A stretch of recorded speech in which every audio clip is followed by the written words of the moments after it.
پہلا ہے عاقل ہونا، نکاح جو ہے اس کی پہلی شرط ہے نکاح کرنے والے عاقل ہو، یعنی عقل رکھتے ہو، پاگل مجنون نہ ہو۔ مجنون یا ناسمجھ بچے نے خود نکاح کیا تو منعقد ہی نہ ہوا، ولی کر سکتا ہے۔ دوسرا بلوغ، نابالغ اگر سمجھدار ہے تو منعقد ہو جائے گا مگر ولی کی اجازت پر موقوف رہے گا، یعنی اپنا نکاح بالغ تو کر سکتا ہے، نابالغ جو ہے اس کے لیے ولی شرط ہے، ولی قبول کر لیتا ہے اگر سمجھدار ہے تو بچہ نابالغ لیکن سمجھدار ہے اور اس نے اپنے کسی سے نکاح کیا، مطلب یہ رضامندی سے ہو رہا ہے، باہر بہانے کا نہیں ہو رہا، تو جو ہے وہ اگر مطلب نابالغ بچہ سمجھدار ہے، اس نے کسی لڑکی سے اپنا نکاح کیا اور ولی نے قبول کر لیا تو اس صورت میں ہو جائے گا۔ تیسری شرط ہے گواہ ہونا، یعنی ایجاب و قبول دو بالغ مرد یا ایک مرد اور دو عورتوں کے سامنے ہو، ایک مرد دو عورتیں یا دو مرد بالغ سمجھدار عقلمند مسلمان، وہ جو ہے ان کے سامنے اگر گواہ ہونی، یعنی یہ گواہ بن جاتے ہیں نکاح ہوتا ہے تو درست ہے۔ چوتھی شرط ہے ایجاب و قبول، یعنی دونوں کا ایک مجلس میں ہونا، ٹیلی فون پہ انٹرنیٹ پر مطلب نکاح درست شرع نہیں ہے، تو ایک ہی محفل میں دونوں ہوں تو جو ہے یہ ایجاب و قبول ہو جائے، ایک طرف سے آفر ہو جائے دوسری طرف سے قبول ہو جائے تو یہ نکاح درست ہے۔ پانچویں شرط ہے قبول ایجاب کے مخالف نہ ہو، مثلا اس نے کہا 1000 روپے مہر پر تیرے نکاح میں دی، ولی نے کہا کہ میں نے اپنی بیٹی یا اپنی موکلہ 1000 روپے مہر کے عوض یا 10,000 روپے مہر کے عوض تیرے نکاح میں دی، اس نے کہا نکاح تو قبول کیا اور مہر قبول نہیں کیا تو نکاح نہ ہوگا، اور اگر نکاح قبول کیا اور مہر کی نسبت کچھ نہ کہا تو 1000 روپے پر نکاح ہو گیا، یعنی اگر مہر پر ہی کہا بس نکاح اس نے کہا کہ میں نے 1000 روپے مہر کے عوض یا 10,000 روپے مہر کے عوض فلاں لڑکی کا تم سے نکاح کیا، آپ سے نکاح کیا،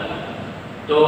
یہ کہ ہے میں نے قبول کیا، اب مہر کا ایکسیپٹ نہیں بھی کرتا تو وہ ظاہر ہے تو اس کی مہر قبول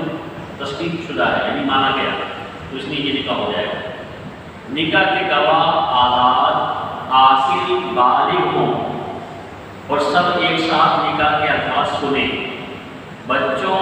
یعنی نابالغ بچوں اور پاگلوں کی گواہی سے نکاح نہیں ہو سکتا، نہ غلام کی گواہی سے ہو سکتا ہے، مسلمان مرد کا نکاح مسلمان عورت کے ساتھ ہے تو گواہوں کا مسلمان ہونا بھی شرط ہے،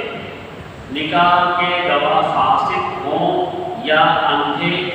یا ان پر تہمت کی حد لگائی گئی ہو تو ان کی گواہی سے نکاح منعقد ہو جائے گا، مگر عاقدین جو لڑکی لڑکا نکاح کر رہے ہیں میں سے اگر کوئی انکار کر بیٹھے تو ان کی شہادت سے نکاح ثابت نہ ہوگا، پھر وہ گواہوں کی گواہی سے نکاح ثابت نہیں ہوگا۔ جن کو گواہ بنایا وہ دور بیٹھے تھے، انہوں نے ایجاب و قبول نہ سنا مگر قریب بیٹھے ہوئے دیگر قابل شہادت لوگوں نے سنا تو نکاح ہو جائے گا، یعنی مطلب یہ کہ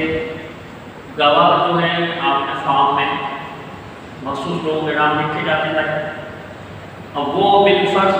ایجاب و قبول کے وقت جن کے نام لکھے گئے تھے وہ موجود نہیں تھے اور اسٹیج پہ دولہا اور مطلب نکاح کی محفل ہو رہی ہے، باقی لوگ سامنے بیٹھے ہوئے محفل تو 2-4 لوگ ہیں یا اسٹیج پر بھی ہیں، اگرچہ وہ گواہ نہیں ہے کہ جن کے نام لکھے گئے تھے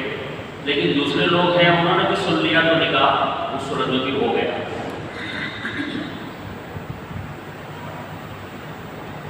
جن کو گواہ بنایا وہ دور بیٹھے تھے، انہوں نے ایجاب و قبول نہ سنا مگر قریب بیٹھے ہوئے دیگر قابل شہادت لوگوں نے سنا تو نکاح ہو جائے گا، کیونکہ گواہ اسی کو کہتے ہیں جو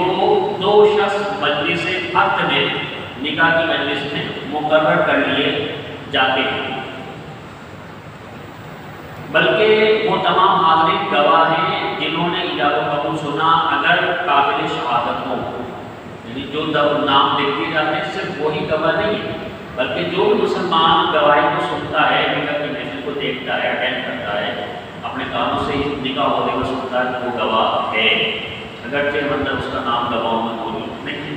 اللہ تعالیٰ سے دعا ہے کہ وہ ہمیں شریعت کے مسائل کو سمجھنے کی عمل توفیق عطا فرمائے۔